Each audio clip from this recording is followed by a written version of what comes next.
ఓం నమో వెంకటేశాయ. మహావ్యసన నాశన మహాశన వినాశన గోవింద గోవింద. గ్రస్తో గజేంద్రో మకరేణ దృప్తః గ్రస్తస్తథాహం సుచిరేణ మత్తః స్రస్తో గజేంద్రస్త్వయి బద్ధచిత్తః స్రస్తస్త్వయా కార్య ఇతీర్యముక్తః అని భక్తజనమానస సరసీరుహ నివాసి అయిన శ్రీనివాసుని భక్తిగా ప్రార్థించుకుంటూ శ్రీ శుకుల వారు ఉపదేశం చేసిన శ్రీమద్భాగవతం యొక్క అధ్యయన కార్యక్రమాన్ని మనం ప్రారంభించుకుందాము. యథాప్రకారం ప్రార్థనా శ్లోకాలను చదువుకుని కార్యక్రమానికి మంగళాచరణం చేసుకుందాము. శ్రీ గురు ప్రార్థన. గురుర్బ్రహ్మ గురుర్విష్ణు గురుర్దేవో మహేశ్వర గురుస్సాక్షాత్ పరం బ్రహ్మ తస్మై శ్రీ గురవే నమః. శ్రీనివాస ప్రార్థన. వసంతసఖజన్యాయ వసంతసుమధారిణే వసంతకాలే పూజ్యాయ శ్రీనివాసాయ తే నమః. అథ సంకల్పః. అస్మాకం ఉపాత్త సమస్త దురిత క్షయ దుబార బుద్ధిశుద్ధ్యర్థం విద్యాభివృద్ధ్యర్థం భక్తిజ్ఞానవైరాగ్యాది తదనుకూల సర్వసంపత్సమృద్ధ్యర్థం శ్రీపరమేశ్వర ప్రీత్యర్థం శ్రీమద్భాగవత పాఠం కరిష్యామహే. అస్య శ్రీమద్భాగవత స్తోత్ర మహామంత్రస్య నారద ఋషి బృహతి ఛందః శ్రీకృష్ణః పరమాత్మా దేవత బ్రహ్మబీజం భక్తిశక్తి జ్ఞానవైరాగ్యే కీలకం. అస్మాకం శ్రీమద్భగవత్ప్రసాదసిద్ధ్యర్థే పాఠే వినియోగః ధ్యానం నారాయణాయ హరయే మనసార్పణీయం వ్యాసప్రసూతశుకశౌనకమాననీయం భక్తిప్రఫుల్లసరసీరుహమర్హణీయం చేతుం సమావిశత భాగవతం జలీయం. శ్రీ గురుభ్యో నమః. శ్రీ శుకుల వారు గజేంద్ర మోక్ష ఘట్టాన్ని మొదలుపెట్టారు. మొదలుపెట్టడంలో త్రికూట పర్వతాన్ని గురించి, అందులో ఉండేటువంటి ఒక చెరువును గురించి, ఆ చెరువులో ఉండేటువంటి విశేషాలను గురించి వివరంగా చెప్పారు. చెప్పి అసలు విషయంలోకి రావటం కోసం తత్రైకదా తద్గిరి కాననాశ్రయ కరేణుభిర్వారణ యూథపశ్చరన్ సకంటకం కీచక వేణుబేత్రవత్ విశాల గుల్మం ప్రరుజన్ వనస్పతి అని మొదలుపెట్టి చెప్తున్నారు. తత్ర ఆ త్రికూట శిఖరం మీద ఆ ఋతుమత్ అనేటువంటి పేరుగల వరుణుడి ఉద్యానవనంలోకి తద్గిరి కాననాశ్రయ, ఆ పర్వతం మీదే ఆ అడవుల్లోనే సంచరించేటువంటి ఒక ఏనుగు యథాలాపంగా వచ్చింది. కరేణుభి, ఆ ఏనుగు చుట్టూ కూడా ఆడ ఏనుగులు ఉంటాయి, ఆడ ఏనుగులతో కలిసి వచ్చింది. వారణ యూథప, ఆ ఏనుగు చెప్పుకోవడానికి పెద్ద ఏనుగు, ఏనుగుల గుంపుకి నాయకుడుగా ఉండేటువంటి ఏనుగు. వారణ యూథప, ఆ ఏనుగు చరణ్ తిరుగుతూ సకంటకం కీచక వేణువేత్రవద్ విశాల గుల్మం ప్రరుజన్ వనస్పతి, ఆ సరస్సు ఉండే ప్రాంతంలోకి వచ్చింది. ఆ సరస్సు ఉండే ప్రాంతానికి అందరూ రాగలిగిన పరిస్థితి అయితే లేదు. ఎక్కడో దేవతా స్త్రీలు వాళ్ళు వచ్చే ప్రదేశం కదా, ఏకాంత ప్రదేశం అది. దాని చుట్టూ ముళ్ళ పొదలు చాలానే ఉన్నాయి, కానీ ఏనుగుకి ముళ్ళ పొదలు లెక్కలేవు. ఏనుగు నడిచే తీరు ముళ్ళు కాళ్ళకి గుచ్చుకోకుండా ఉండేటట్లుగా ఉంటుంది. అందుకని ముళ్ళ పొదలను లెక్క చేయకుండా ఈ ఏనుగు లోపలికి వచ్చేసింది తన గుంపుతో సహా. అలాగే కీచక, శబ్దాలు చేసేటువంటి వెదురు పొదలు చాలానే ఉన్నాయి. అయితే ఈ ఏనుగుల గుంపు దాన్ని కూడా లెక్క చేయలేదు, లోపలికి వచ్చేసింది. వేణు, ఇది కాక సామాన్యమైన వెదురు పొదలు చాలా ఉన్నాయి, వాటిని లెక్క చేయలేదు. వేత్రవత్, అందులోనే వేరే రకమైన జాతి, వాటిని కూడా లెక్క చేయలేదు. విశాల గుల్మం, ఆ వెదురు పొదలు ఇవన్నీ కూడా చిన్న చిన్నవి కాదు, విశాల గుల్మం చాలా పెద్ద పెద్ద పొదలు. వాటన్నిటినీ కూడా ప్రరుజన్, ఈ తొక్కేసుకుంటూ వాటన్నిటినీ కూడా భంజయన్, ముక్కలు ముక్కలు చేసుకుంటూ చీల్చేసుకుంటూ తొండాలతోనూ వాటి శరీరాలతోనూ తొక్కేసుకుంటూ ఈ ఏనుగులు గుంపు లోపలికి వచ్చేసింది. దారిలో అడ్డం పడిన వనస్పతిన్, చెట్లకంటూ లెక్కే లేదు, అవి ఎప్పుడో తొక్కబడిపోయినాయి. వాటన్నిటినీ తొక్కేసుకుంటూ ఈ ఏనుగుల గుంపు లోపలికి వచ్చింది. ఏనుగుల గుంపు లోపలికి రావడం పెద్ద విషయం కాదు, కానీ గుంపుల నాయకుడు ఈ గజేంద్రుడు కూడా లోపలికి వచ్చాడు. తత్రైకదా తద్గిరి కాననాశ్రయ కరేణుభిర్వారణ యూథపశ్చరన్ సకంటకం కీచక వేణు వేత్రవద్ విశాల గుల్మం ప్రరుజన్ వనస్పతి. ఈ ఏనుగుల గుంపు కొంచెం రౌడీ ఏనుగుల గుంపు.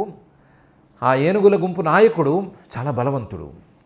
యద్గంధమాత్రాద్ధరయో గజేంద్రా వ్యాఘ్రాదయో వ్యాలమృగా సఖడ్గా మహోరగాశ్చాపి భయాద్రవంతి స గౌరకృష్ణా సరభాశ్చమరీయ.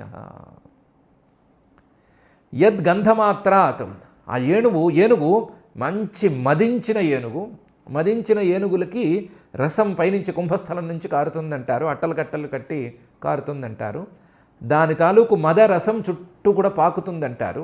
ఏనుగుల మదరసం ఒక రకమైన విచిత్రమైన వాసనను కలిగి ఉంటుంది.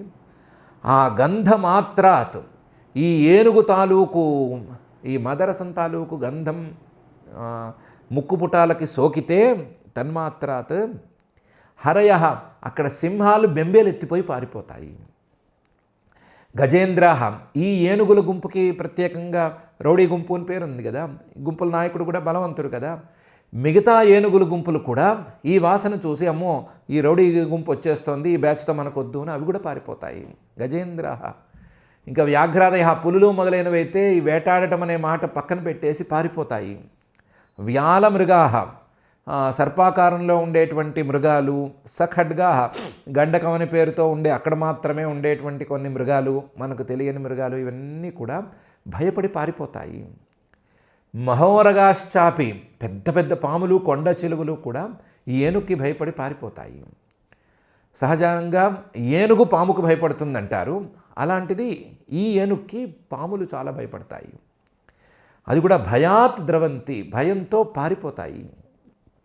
స గౌరకృష్ణ, గౌరమృగము కృష్ణమృగము లాంటి జింకలు దుప్పులు, మంచి దిట్టంగా ఉండేటువంటి దుప్పి జాతి చెందినవి, ఏనుగుతో పోటీ పడగలిగినవి, అలాంటివి కూడా పారిపోతాయి. శరభాహ, ఏకంగా సింహాన్నే తినేటువంటి ఒక శరభ మృగం అని ఒకటి ఉంది. ఆ శరభ మృగం కూడా ఈ ఏనుగు జోలికి మాత్రం రాదు, అది కూడా పారిపోతుంది. చమర్య, మనం చామరాలు అని వేస్తాం కదా, అది ఆ చామరాలను ఇచ్చేటువంటి మృగం ఒకటి చమరీ మృగం అని ఉంటుంది. ఆ చమరీ మృగం కూడా పారిపోతుంది. సహజంగా ధైర్యంగా ఉండే చమరీ మృగం ఈ ఏనుగును చూసి మాత్రం పారిపోతుంది, అంత బలవంతమైన ఏనుగు. యద్గంధమాత్రాద్ధరయో గజేంద్ర వ్యాఘ్రాదయో వ్యాలమృగా సఖడ్గా మహోరగాశ్చాపి భయాద్రవంతి సగౌర కృష్ణా సరభాశ్చమర్య. వృకా వరాహాః మహిషర్క్షశల్యాః గోపుచ్ఛ శాలావృకమర్కటాశ్చ అన్యత్ర క్షుద్రా హరిణాశశాదయః చరంత్యభీతాః యదనుగ్రహేణ. ఈ ఏనుగుని చూస్తే, ఈ ఏనుగుని గుంపు చూస్తే, వీటి వాసన తెలిస్తే క్రూర జంతువులన్నీ పారిపోతాయి కదా. దాంతో ఆ క్రూర జంతువుల బారిన పడవలసినటువంటి జంతువులకి ఈ ఏనుగుల గుంపు అనేది ఓ పండగ. ఇవి ఎక్కడైతే సంచరిస్తూ ఉంటాయో ఆ ప్రాంతంలో వాటి కంట పడకుండా ఇవి కూడా సంచరిస్తూ ఉంటాయి. వాటిలో వృకాహ, కొన్ని తోడేళ్లున్నాయి. వరాహ, అడవి పందులున్నాయి. మహిష, అడవి దున్నలున్నాయి. రిక్షాహ అంటే ఎలుగుబంట్లు అవి ఉన్నాయి. శల్యాహ, ఓ రకమైన జంతువులు అవి ఉన్నాయి. గోపుచ్ఛ, గున్నంగి అని తెలుగు పేరు, ఆ మృగాలు ఉన్నాయి. శాలావృకాలు, మర్కటాల్లో ఒక రకమైన జాతికి చెందినవి. మర్కటాహ, కోతులు, ఇవన్నీ కూడా ఉన్నాయి. ఇవన్నీ కూడా అమ్మయ్య సింహాలు పులులు మన జోలికి రావు, ఈ ఏనుగుల గుంపు చుట్టుపక్కల మనం సంచరిస్తే చాలు అని తిరుగుతూ ఉంటాయి. హాయిగా వీటి రక్షణలో తిరుగుతూ ఉంటాయి. అయితే రక్షణలో తిరిగేటప్పుడు జాగ్రత్త తీసుకోవాలి. ఈ ఏనుగు గుంపు రౌడీ గుంపు కదా, అడ్డొచ్చిన ప్రతిదాన్ని తొక్కేస్తూ ఉంటుంది. కాబట్టి వాటి కాళ్ళ కింద పడకుండా అన్యత్ర, వాటి దృష్టిపథంలోకి రాకుండా, వాటి కాళ్ళ కింద పడకుండా దూరంగా అవి సంచరిస్తూ ఉంటాయి. క్షుద్రాహ హరిణాహ, చిన్న చిన్న జంతువులు, అలాగే హరిణాహ జింకల్ లాంటివి, శశాదయ కుందేళ్ళు మొదలైనటువంటివి కూడా చరంతి అభీతాహ, హాయిగా సింహాలు మొదలైన వాటి భయం లేకుండా, హాయిగా భయం లేకుండా సుఖంగా తిరుగుతాయి. అది కేవలం ఈ ఏనుగు తాలూకు అనుగ్రహం, గజేంద్రుడి తాలూకు అనుగ్రహం. ఆ బలము, ఆ బలానికి ఉండేటువంటి పేరు అంతటిది ఆ అడవిలో. వృకా వరాహ మహిషర్క్షశల్యా గోపుచ్ఛ శాలావృక మర్కటాశ్చ అన్యత్ర క్షుద్రా హరిణా శశాదయ చరంత్యభీతా యదనుగ్రహేణ. స ఘర్మతప్త కరిభిః కరేణుభిః వృతో మదచ్యుత్ కరభైరనుద్రుతః గిరిం గరిమ్ణా పరితః ప్రకంపయన్ నిషేవ్యమాణః అలికులైర్మదాశనైః.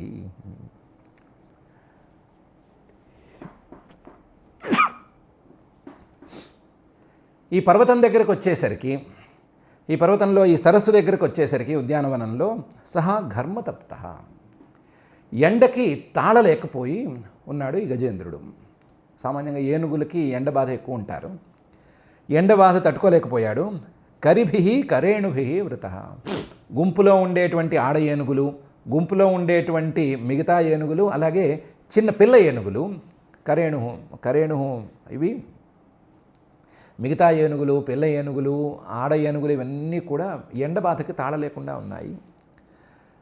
అవన్నీ కలిసి నీటిని వెతుకుతూ ఇటు అటు చూస్తూ ఉంటే వాటితో కలిసి ఇది కూడా నీటిని వెతికింది. మదచ్యుత్, అసలే మదం ఎక్కి ఉంది, మదరసం పైనుంచి కారిపోతూ ఉంది మదచ్యుత్. దీనికి తోడు కరభైర్ అనుద్రుత, ఏనుగు తాలూకు పిల్లలు, చిన్న చిన్న పిల్ల ఏనుగులు, అవి కూడా ఎండబాధకి తట్టుకోలేక ఇటు అటు ఊగుతూ ఉన్నాయి. ఆ వాటితో కూడా కలిసి ఉంది. ఏనుగులకి సహజంగా పిల్లలంటే ప్రాణం, చాలా ఇష్టం. అవి గనక బాధపడుతున్నాయి అంటే ఏనుగులు చాలా తాపత్రయపడిపోతాయి. అలాగే ఈ ఏనుగు కూడా పిల్ల ఏనుగులు బాధపడుతున్నాయి అని మరింత బాధపడసాగింది.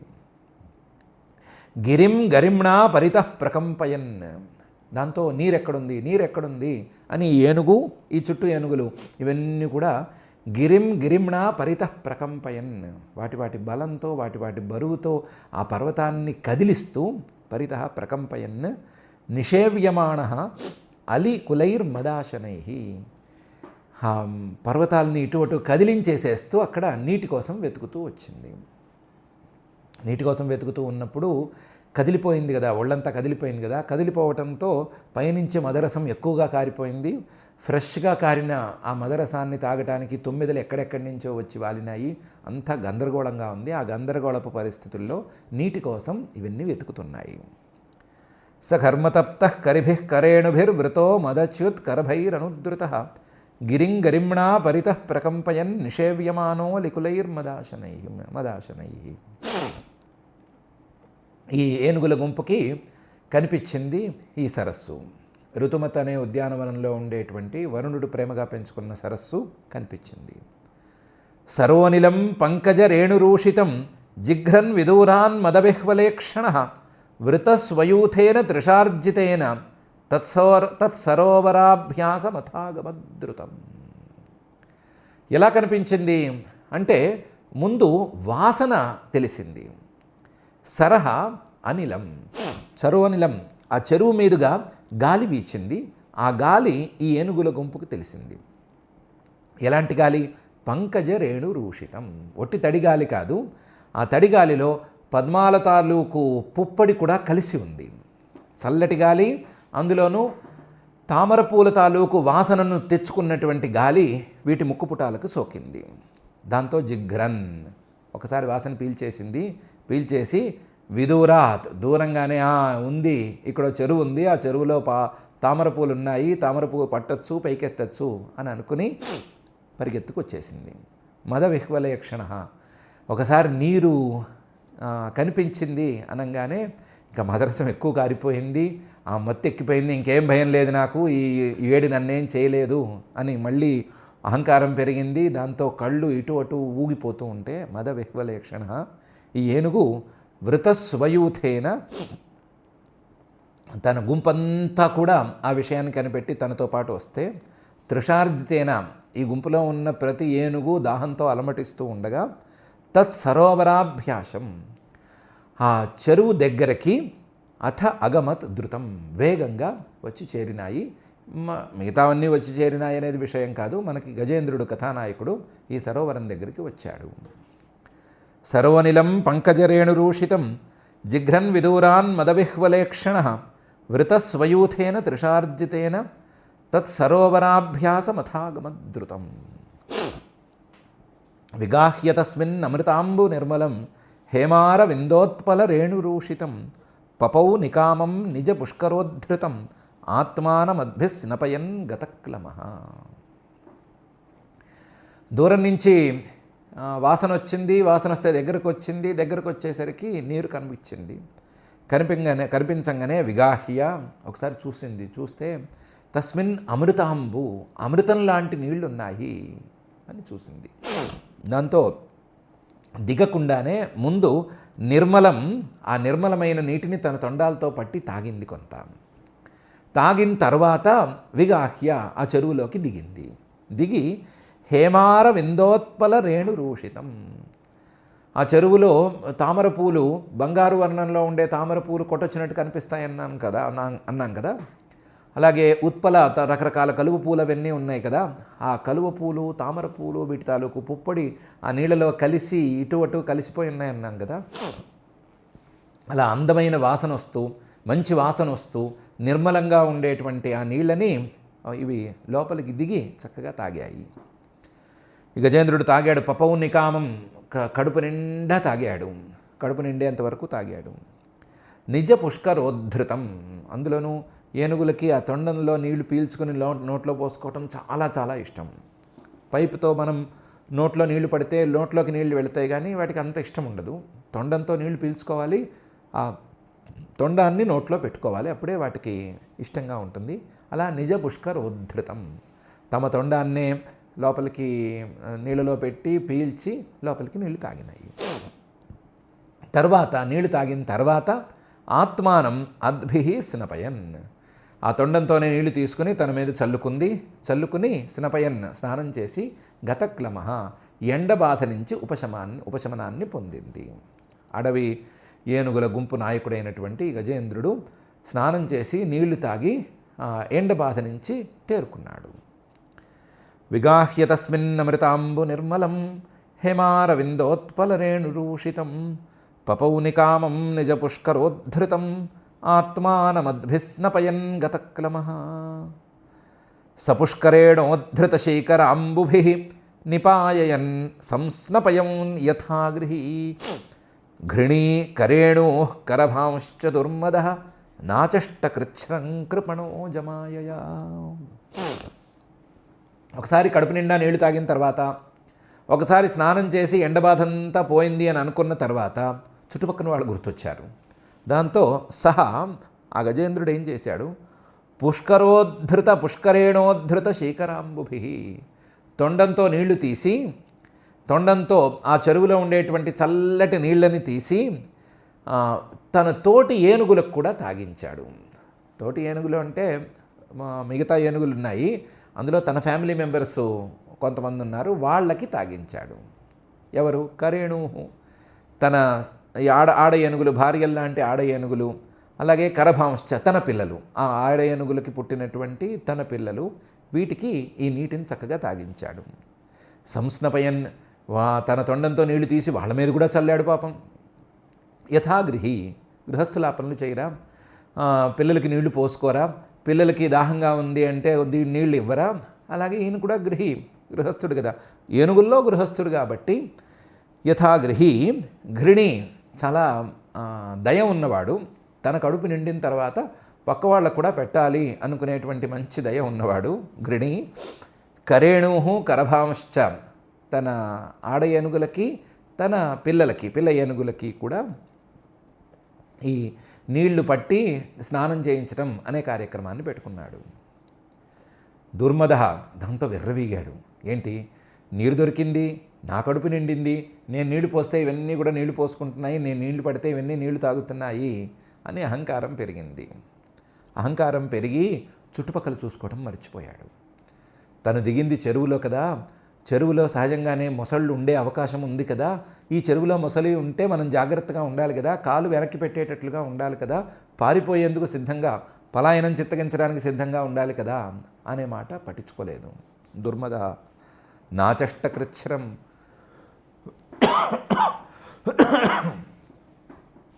కష్టం ఏమైనా రాబోతుందని కానీ లేదా కష్టం పొంచి ఉంటుంది మనం జాగ్రత్తగా ఉండాలని కానీ ఆ క్షణాన్ని అనుకోలేదు. కృపణ పేరుకి అహంకారి, పేరుకి బలవంతుడు కానీ చెప్పుకోదగ్గ గొప్పవాడైతే కాడు, దీనుడే. అజమాయయా కృపణ, అజుడైనటువంటి పరమాత్మ యొక్క మాయతో అతను పూర్తిగా మైమరిచిపోయాడు. మైమరిచిపోయి రాబోయే కష్టాన్ని పసిగట్టలేకపోయాడు. సహజంగానే అడవి జంతువులకి రాబోయే కష్టాలని కనిపెట్టగలిగిన, పసిగట్టగలిగినటువంటి నేర్పు ఉంటుంది. సహజంగానే వాటిలో ఆ జ్ఞానం ఉంటుంది. కానీ మతి తప్పి ఉంది ఈ ఏనుగు, కాబట్టి వాటిని చూసుకోలేకపోయింది.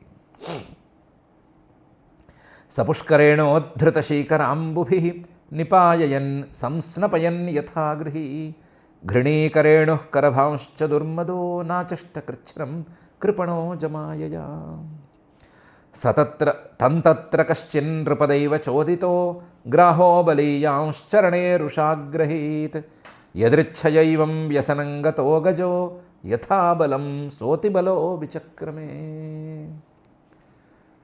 పసిగట్టకుండా ఏదో ఈ ఆటల్లో మునిగిపోయి ఉండే గజేంద్రుణ్ణి తత్ర ఆ చెరువులో కశ్చిత్ ఊరు పేరు లేనటువంటి గ్రాహ ఒక మొసలి పట్టేసింది.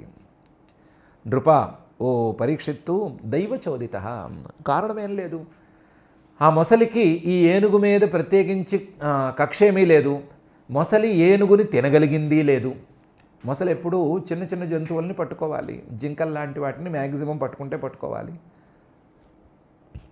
అంతే తప్ప ఏనుగు లాంటి పెద్ద జంతువుని పట్టి నీళ్ళలోకి లాగేసి దాన్ని చంపేసి తినేసేంత సీను మొసలికి లేదు.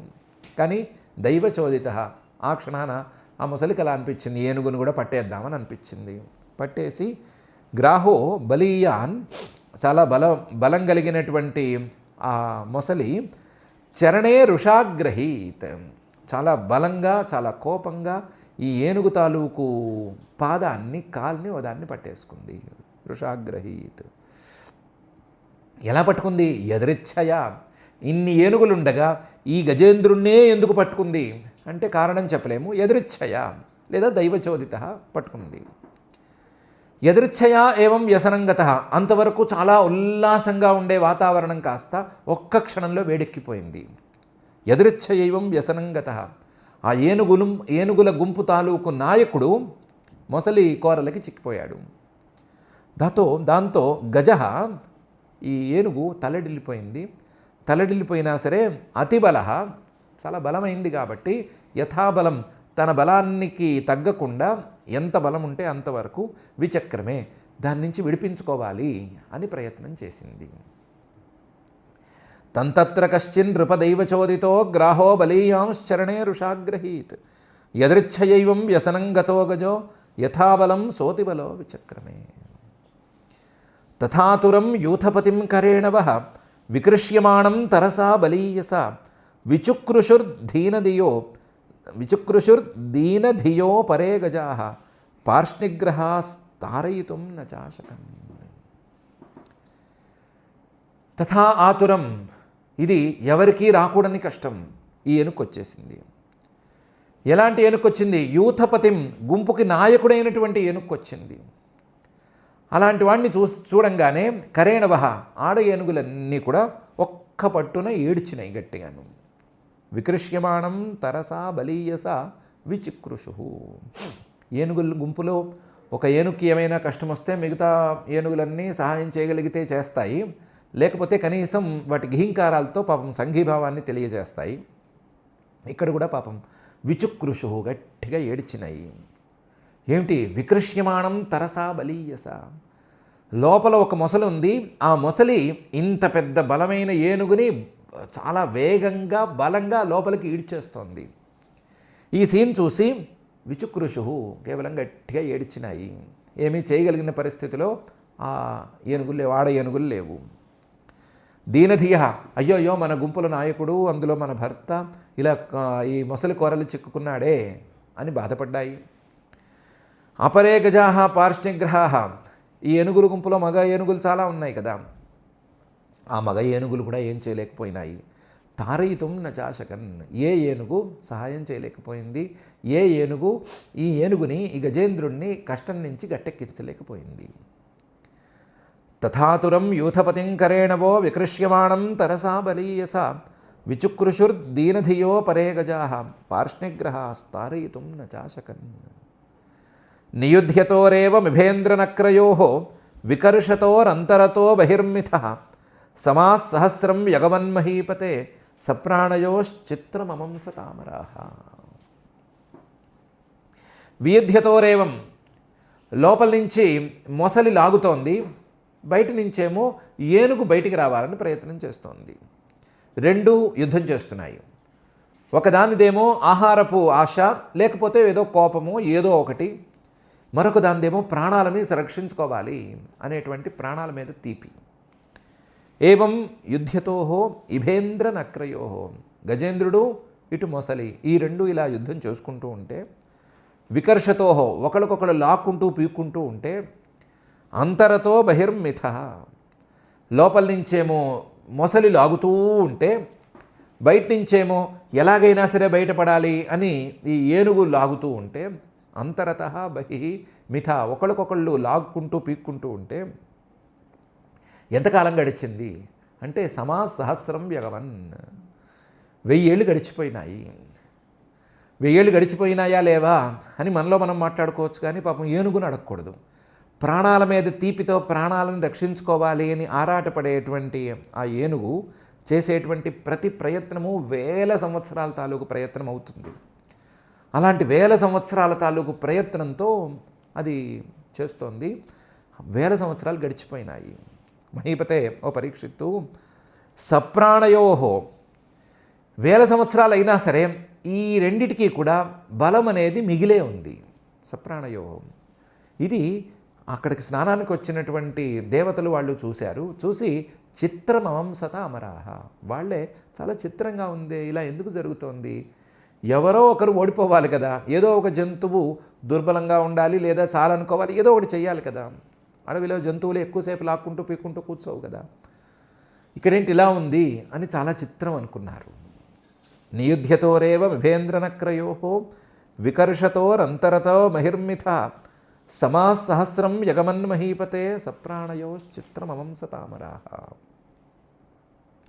తతో గజేంద్రస్య మనోబలౌజసాం కాలేన దీర్ఘేణ మహానభూద్వ్యయః వికృష్యమాణస్య జలే వసీదతః విపర్యయోభూత్ సకలం జలౌకసః. తతః, ఇలా యుద్ధం, లాక్కోవడం పీక్కోవడం అనే యుద్ధం జరుగుతూ ఉండగా, గజేంద్రస్య, ఈ గజేంద్రుడికి మనోబలౌజసాం కాలేన దీర్ఘేణ మహానభూద్వ్యయః, రాను రాను ఉత్సాహశక్తి అనేది తగ్గుతూ వచ్చింది, మనోబలం సన్నగిలుతూ వచ్చింది. అలాగే శారీరకమైన బలం కూడా, పట్టు తగ్గుతూ వచ్చింది. ఇంద్రియ బలం అది కూడా తగ్గిపోయింది. కంటితో చూసి ఆ మొసలు ఎక్కడుందో చూసి దాన్ని ఏమైనా ఒక తొండంతో కొట్టాలి అంటే ఆ కాంబినేషన్ ఉండాలి కదా, ఐ హ్యాండ్ కాంబినేషన్ లాంటివి ఉండాలి కదా, ఆ కాంబినేషన్ అనేది పనిచేయటం లేదు. అసలు ఇంద్రియ బలం లేకుండా పోయింది, మనోబలం లేదు, శరీర బలం కూడా తగ్గుతూ వస్తుంది, ఇంద్రియ బలం కూడా తగ్గుతూ వచ్చింది. ఎందుకంటే కాలేన దీర్ఘేణ, సుదీర్ఘకాలం ఇలా నడిచింది కాబట్టి. మహానభూద్వ్యయ, చాలా సడలింపు అనేది వచ్చేసింది. మొదట్లో పట్టినంత పట్టు ఏనుగు పట్టలేకపోయింది. పట్టు అంటే బయటికి లాక్కు రావాలి, ఎలాగైనా సరే తీసుకురావాలి అనేటువంటి పట్టు చేయలేకపోయింది. వికృష్యమాణస్య జలే అవసీదతః, ఎందుకంటే ఇక్కడ మొసలిది అడ్వాంటేజ్. ఎందుకంటే మొసలి తన స్థానమైనటువంటి నీళ్ళలో ఉంది, నీళ్ళలో ఉండి లాగుతోంది. ఏనుగు తన స్థానం బయట లేదు, ఏనుగు మొసలి స్థానంలో ఉంది. వికృష్యమాణస్య జలే, నీళ్ళలో ఉంది కాబట్టి నీళ్ళలో ఉన్న మొసలి లాగుతూ ఉంటే ఇది అటువైపు లాగబడుతోంది కాబట్టి అవసీదతః, క్రమక్రమంగా ఇదే లోపలికి వెళుతూ రావటం వచ్చింది. జలే అవసీదతః. కానీ విపర్యయోభూత్ సకలం జలౌకసః, నీటిలో ఉండేటువంటి మొసలికి మాత్రం క్రమక్రమంగా మనోబలం పెరుగుతూ వచ్చింది, ఉత్సాహశక్తి పెరుగుతూ వచ్చింది. దాని స్థానం కదా అది. అలాగే దానికి శారీరక బలం జలంలో, నీటిలో సహజంగానే ఉండేది, అది పెరుగుతూ వచ్చింది. లాగుతున్న కొద్దీ దానికి బలం ఎక్కువ అవుతోంది. లోతుకు వెళుతున్న కొద్దీ మొసలి తాలూకు బలం పెరుగుతోంది. ఇంద్రియ బలం సహజంగానే దానికి లోపల గట్టిగా ఉంది. దాంతో విపరీతంగా అంటే విపర్యయ, దీనికి పూర్తి వ్యతిరేక దిశలో మొసలి తాలూకు బలాలు పెరిగినాయి. సకలం ఈ మూడు కూడా పెరిగినాయి. ఎందుకంటే జలౌకసహ, జలం నీరు అనేది దాని నివాస స్థానం. ఏనుగుకి నీరు అనేది కేవలం క్రీడాస్థానం, నివాస స్థానం కాదు. కాబట్టి స్థానబలం అనేది మొసలికి పెరిగిపోయింది, స్థానబలం అనేది ఏనుగుకి లేకపోయింది. దాంతో అంతా తగ్గిపోయింది. తతో గజేంద్రస్య మనోబలౌజసాం కాలేన దీర్ఘేణ మహానభూద్వ్యయః వికృష్యమాణస్య జలే వసీదతః విపర్యయోభూత్ సకలం జలౌకసః. ఇత్థం గజేంద్రస్స యదాపసంకటం ప్రాణస్య దేహీ వివశో యదృచ్ఛయా అపారయన్నాత్మ విమోక్షణే చిరం దధ్యావిమాం బుద్ధిమభాథాభ్యపద్యత. ఇత్థం ఈ రకంగా గజేంద్ర, ఆ గజేంద్రుడు సహ చాలా ప్రసిద్ధుడు, బలవంతుడు, అలాంటివాడు కూడా యదాప సంకటం చాలా ప్రాణ సంకటాన్ని పొందవలసి వచ్చింది. ప్రాణస్య సంకటం మామూలు సంకటం కూడా కాదు ఇది. దాంతో దేహి గజేంద్రుడు, ఏనుగు అనేది కూడా ఒక దేహాన్ని పట్టుకుని వెళ్ళాడే జీవుడే కదా. ఏనుగుది కూడా శరీరమే కదా. ఎంతలా ఉన్నా ఎంత బలం ఉన్నా శరీరమే కదా. శరీరంలో ఉండే జీవుడు శరీరంలో ప్రాణాలను కాపాడుకోవాలి అని తపన పడటం సహజం కదా.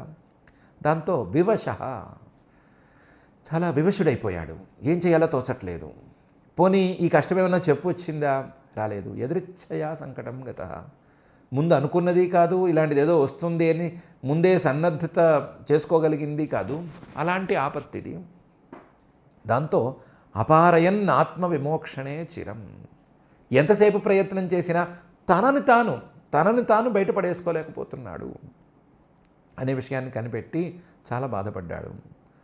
ఇది ఆలోచించి ఎందుకు ఇలా అవుతోంది అని ఆలోచించి దధ్యా విమాం బుద్ధిమథాభ్యపద్యత. ఆలోచించి చివరికి ఒక నిర్ణయం తీసుకున్నాడు. ఒక ఆలోచన దగ్గర ఆగాడు. ఇత్థం గజేంద్రస్య యదాపసంకటం ప్రాణస్య దేహీ వివశో యదృచ్ఛయా అపారయన్ ఆత్మ విమోక్షణే చిరం దధ్యా విమాం బుద్ధిమథాభ్యపద్యత. నమామి మే జ్ఞాతయ ఆతురంగజాః కుతః కరిణ్యః ప్రభవంతి మోచితుం గ్రాహేణ పాశేన విధాతురావృతోప్యహం చ తం యామి పరం పరాయణం. నమామి మే జ్ఞాతయః మోచితుం ప్రభవంతి. నా చుట్టూ ఉండేటువంటి నా గుంపులో ఉండే ఏనుగులు నన్ను రక్షించలేవు. నమామి మే జ్ఞాతయః, ఎందుకంటే నాకున్నది ప్రాణభయం, ఆతురం ప్రాణభయం. ఈ ప్రాణభయం నుంచి నన్ను గట్టెక్కించే సామర్థ్యం వీటికి లేదు. కుతః కరిణ్యః ప్రభవంతి మోచితుం, పాపం ఆడ ఏనుగులు అవి మాత్రం నన్నేమి గట్టెక్కిస్తాయి, అవి మాత్రం నన్ను ఈ కష్టం నుంచి ఎలా బయటపడేస్తాయి, అవి కూడా పడేయలేవు. గ్రాహేణ పాశేన విధాతురావృత, నేను మొసలికి చిక్కుకున్నాను అనే మాట కంటే కూడా నేను ఒక విధి తాలూకు పాశానికి చిక్కుకున్నాను అని చెప్పుకోవటం సబబు. ఆతురావృత, నేను పూర్తిగా ప్రాణభయంలో మునిగిపోయి ఉన్నాను. ఆవృత, నా చుట్టూ సమస్యలే చుట్టుమిట్లాడుతున్నాయి కానీ సమస్య తప్ప నాకేమీ లేదు. అహం చ తం యామి పరంపరాయణం. ఇలాంటి సందర్భాలలో మిగతా ఆలోచనలు చేయకూడదు, చుట్టుపక్కల వాళ్ళని నమ్మకూడదు, ఈ కరేణువుల్ని వీళ్ళని నమ్మకూడదు, ఏంటో ఆలోచిస్తూ కూర్చోకూడదు. అన్నిటికంటే గొప్పవాడైనటువంటి, అందరికంటే గొప్పవాడైనటువంటి పరమాత్మనే ఆశ్రయించుకోవాలి. తమ్యామి, నేను ఆయన్ని ఆశ్రయిస్తాను. పరాయణం, నేనే కాదు, బ్రహ్మాదులకు కష్టం వచ్చినా సరే ఆయన్నే కదా ఆశ్రయిస్తారు. బ్రహ్మాదులకు ఏమాత్రం కష్టం వచ్చినా సరే పొలోమంటూ వైకుంఠానికి పారిపోతూ ఉంటారు కదా. అందుకని బ్రహ్మాదులే ఆశ్రయించే పరాయణం, చాలా గొప్పవాళ్లకే శరణమిచ్చేటువంటి ఆయన్నే, ఆ పరమాత్మనే నేను కూడా ఆశ్రయిస్తాను, నేను ఆశ్రయించాలి అని ఒక నిర్ణయం తీసుకున్నాడు. ఒక ఆలోచన దగ్గర ఆగాడు. నమామి మే జ్ఞాతయ ఆతురంగజాః కుతః కరిణ్యః ప్రభవంతి మోచితుం గ్రాహేణ పాశేన విధాతురావృతః అపి అహంచతం యామి పరంపరాయణం. ఆయన్నే ఎందుకు చేరాలి, ఆయన్నే ఎందుకు ఆశ్రయించాలి అంటే యః కశ్చనేషో బలినోంతకోరగాత్ ప్రచండ వేగాత్ అభిధావతో భృశం భీతం ప్రపన్నం పరిపాతి యద్భయాత్ మృత్యు ప్రధావత్యరణం తమీమహి. ఆయనే సర్వసమర్థుడు, ఆయనకే అందరూ భయపడతారు, ఆయనే ఏ భయాన్నైనా సరే పోగొట్టగలుగుతాడు.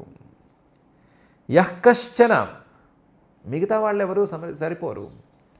ఈశః, ఆయనొక్కడే సమర్థుడు, ఆయనొక్కడే. యః కశ్చన ఈశః, ఆయనొక్కడే వీళ్ళందరిలోకి సమర్థుడు. ఎందుకంటే బలినః అంతకోరగాత్ ప్రచండ వేగాత్ అభిధావతో భృశం భీతం ప్రపన్నం పరిపాతి. ఎవరికైనా సరే కాలసర్పం అనే ఓ సర్పం వస్తుంది. బలినః చాలా ప్రబలమైనటువంటి సర్పం. అంతకోరగాత్ మృత్యువు అనేటువంటి సర్పం, అది మృత్యు కబళించి వేసేటువంటి సర్పం. ఒకసారి దాని పట్టుకు చిక్కితే లోపలికి వెళ్ళిపోవటమే తప్ప బయటికి రావటం అనేది జరగదు. అలాంటి సర్పాత్ ప్రచండ వేగాత్, అది ప్రచండ వేగంతో క్షణాలని లెక్క పెట్టేసి క్షణాలని కోసేసుకుంటూ వచ్చేస్తుంది. అభిధావత, పరిగెత్తుకుంటూ వస్తుంది. భృశం, మళ్ళీ కూడా వస్తుంది. ఒకసారి మింగేశాను కదా వీడిని వదిలేద్దామని అనుకోదు. ఈసారి మింగేసి వాడు కొత్త శరీరం ధరిస్తూనే మళ్ళీ వాడి వైపుకు పరిగెత్తుకొస్తూనే ఉంటుంది ఆటలాగా. అలాంటి ప్రచండ వేగంతో వచ్చేటువంటి మృత్యువు అనే సర్పానికి భయపడేటువంటి వాడు ఉన్నా సరే భీతం, అలాంటి వాడు కనుక ఆయన్ని శరణు వేడితే ప్రపన్నం పరిపాతి, హాయిగా కాపాడేస్తాడు. యద్భయాత్, మళ్ళీ ఆ మృత్యు భయం అనేది లేకుండా చేసేస్తాడు ఆయన. యద్భయాత్ మృత్యు ప్రధావతి, ఆయనే గనక ఆశ్రయం ఇస్తే, ఆయనే గనక ధైర్యం ఇస్తే, లేదా ఆయన్నే గనక ఆశ్రయించుకుని ఉంటే మృత్యువు అనేది ఎంత వేగంతో వచ్చిందో అంత వేగంతో తిరిగి పారిపోతుంది. యద్భయాత్ మృత్యు ప్రధావతి. అలాంటివాడు ఆయన ఒక్కడే పరమాత్మ. ఆయన్నే అరణం, అందరికీ శరణమిచ్చేటువంటి ఆయన్నే తమీమహే, నేను కూడా శరణు పెడతాను. నేను అందరికీ శరణం ఇచ్చేటువంటి ఆయన్నే శరణు పెడతాను. ఆయన శరణు ఇచ్చేస్తే గనక ఎంత ప్రచండ వేగంతో వచ్చేటువంటి మృత్యువనే సర్పమైనా సరే వెనుదిరిగి పారిపోవలసిందే. అలాంటి వాడినే నేను శరణు పెడతాను. ఒకవేళ గనక తనను ఎవరైనా శరణు వేడితే మృత్యు భయాన్ని కూడా తీసేయగలిగిన సామర్థ్యం ఆయనకొక్కడికే ఉంది. ఆయనకొక్కడికే ఆ ఈశ్వరత్వం, ఆ సామర్థ్యం అనేది ఉంది. కాబట్టి ఆయన్నే నేను శరణు పెడతాను. ఆయనకి సామర్థ్యము ఉంది, దయ ఉంది, శరణమిచ్చేటువంటి స్వభావం ఉంది. కాబట్టి ఆయన్నే నేను శరణు పెడతాను అని నిర్ణయం చేసేసుకుంది. యః కశ్చనేషో బలినోంతకోరగాత్ ప్రచండ వేగాదభిధావతో భృశం భీతం ప్రపన్నం పరిపాతి యద్భయాత్ మృత్యు ప్రధావత్యరణం తమీమహి అని ఈ శ్లోకంలో శ్రీశుకుల వారు గజేంద్రుడు తీసుకున్నటువంటి నిర్ణయాన్ని పరీక్షిత్ మహారాజు గారికి చెప్పారు. దీంతో 33 శ్లోకాలు ఉన్నటువంటి 2వ అధ్యాయం పూర్తయింది. 3వ అధ్యాయంలో ఆయన ఎలా శరణు వేడాడు అనేటువంటి వివరాలు వస్తాయి. 4వ అధ్యాయంలో జరగవలసిందేదో జరుగుతుంది. పైన మనం దాని సంగతి చూసుకుందాము. దీన్ని కేవలం ఒక ఏనుగు ఎక్కడో ఒక చెరువులో మొసలి కూరలకు చిక్కి తప్పించుకోలేక పరమాత్మను శరణు వేడాలని అనుకుంది అనే తీరులో అర్థం చేసుకోవాలా? లేకపోతే ఏనుగులాగా మదించి కొట్టుకునేటువంటి జీవులము మనమే లేదా నేనే అని అనుకుని సంసారం అనేటువంటి సరస్సులో రకరకాల కర్మలు అనేటువంటి మొసళ్ళకు చిక్కుకున్నాము అని అనుకోవాలా? ఎలాగైతే ఆ ఏనుగు ఎవ్వరూ నన్ను రక్షించలేరు, కేవలం పరమాత్మ ఒక్కడే రక్షించగలడు, పరమాత్మ ఒక్కడే నా భయాన్ని దూరం చేయగలడు అని అనుకుందో, అలాగే మనం కూడా పరమాత్మతత్వం తప్ప మనకు వేరే ఆశ్రయం లేదు అనేటువంటి నిర్ణయం తీసుకోవాలా అని చెప్పుకోనక్కర్లేదు, చూస్తేనే తెలిసిపోతుంది. ఏనుగులా మదించి ఉన్నది ఎవరు, మొసల్లా పట్టుకున్నది ఏది, దాన్ని విడిపించేటువంటి పరమాత్మ ఎవరు అనే విషయం పైకే తెలిసిపోతోంది. కాబట్టి ఆ కథ తాలూకు గొప్పదనము, అందులో ఉండేటువంటి కరుణరసము, వీటిని మనం ఎంజాయ్ చేస్తూనే ఒకవైపు దాన్ని కూడా అనుభవిస్తూనే దాంతోపాటు ఈ కథలో అంతర్లీనంగా దాగి ఉన్నటువంటి మన కథని మనం అర్థం చేసుకునేందుకు ప్రయత్నం చేసుకుందాము. దాని దృష్టితో పై కథని, పైన చేయవలసినటువంటి స్థుతిని, పైన చేసేటువంటి స్థుతిలోని తాత్పర్యాలను మనం అర్థం చేసుకునేందుకు ప్రయత్నం చేసుకుందాము. మనకు అలాంటి సామర్థ్యాన్ని ఇచ్చి ఈ కథ ద్వారా మనల్ని మనమే అభివృద్ధి పథంలోకి తీసుకువెళ్లేందుకు వీలుగా మనల్ని తయారు చేయవలసిందిగా ఆ భక్తజన మానస సరసీరుహ నివాసి అయినటువంటి శ్రీనివాసుణ్ణి మనం భక్తిగా ప్రార్థించుకుందాము. ఆ ప్రార్థనతో ఈ శ్లోకాల పారాయణ కార్యక్రమం చేసుకుందాము. అథ శ్రీమద్భాగవతే పారమహంస్యాం సంహితాయాం అష్టమస్కంధే ద్వితీయాధ్యాయే శ్లోకాః.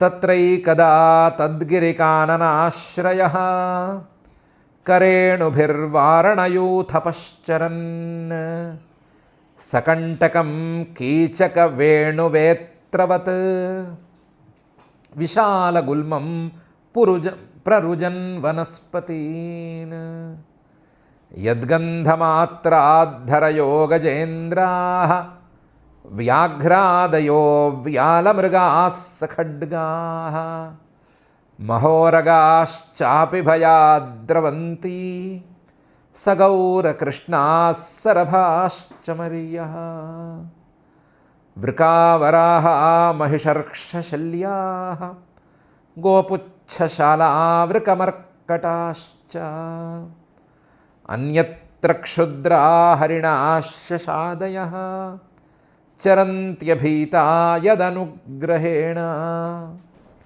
సఘర్మతప్తః కరిభిః కరేణుభిః వృతో మదచ్యుత్కరభైరనుద్రుతః గిరింగరిమ్ణా పరితః ప్రకంపయన్ నిషేవ్యమాణోలికులైర్మదాశనైః సరోనిలం పంకజరేణురోషితం జిఘ్రన్ విదూరాన్మదవిహ్వలేక్షణః వృతస్వయూథేన తృషార్దితేన తత్సరోవరాభ్యాసమథాగమద్రుతం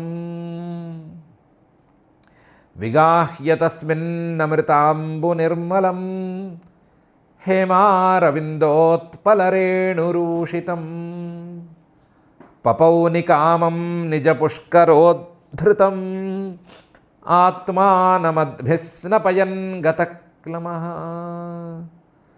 సపుష్కరేణోద్ధృతశీకరాంబుభిః నిపాయయన్ సంస్నపయన్ యథాగృహీ ఘృణీకరేణోః కరభాంశ్చ దుర్మదో నాచష్టకృచ్ఛ్రం కృపణో జమాయయా తంతత్ర కశ్చిన్నృపదైవ చోదితో గ్రాహో బలీయాంశ్చరణే రుషాగ్రహీత్ యదృచ్ఛయైవం వ్యసనం గతో గజో యథా బలం సోతిబలో విచక్రమే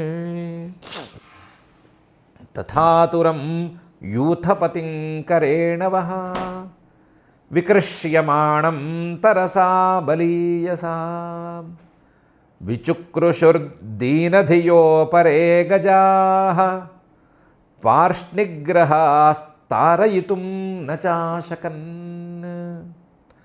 నియుధ్యతోరేవమిభేంద్రనక్రయోః వికర్షతోరంతరతో బహిర్మిథః సమాసహస్రం వ్యగమన్మహీపతే సప్రాణయోశ్చిత్రమమం సతామరాః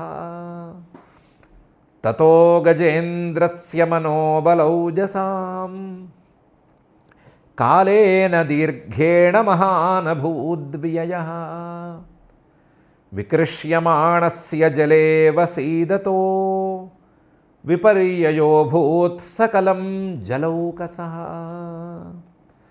ఇత్థం గజేంద్రః సయదాపసంకటం ప్రాణస్య దేహీ వివశో యదృచ్ఛయా అపారయన్నాత్మవిమోక్షణే చిరం దధ్యావిమాం బుద్ధిమథాభ్యపద్యత. నమామి మే జ్ఞాతయ ఆతురంగజాః కుతః కరణ్యః ప్రభవంతి మోచితుం. గ్రాహేణ పాశేన విధాతురావృతోప్యహం చ తం యామి పరం పరాయణం. యః కశ్చనేషో బలినోऽन्तకోరగాత్ ప్రచండవేగాదభిధావతో భృశం. భీతం ప్రపన్నం పరిపాతి యద్భయాత్ మృత్యుః ప్రధావత్యరణం తమీమహి. ఇతి శ్రీమద్భాగవతే పారమహంస్యాం సంహితాయాం అష్టమస్కంధే ద్వితీయాధ్యాయే శ్లోకాః. అథ క్షమా ప్రార్థనా యదక్షరపదభ్రష్టం మాత్రాహీనం చ యద్భవేత్ తత్సర్వం క్షమ్యతాం దేవ నారాయణ నమోऽस्तु.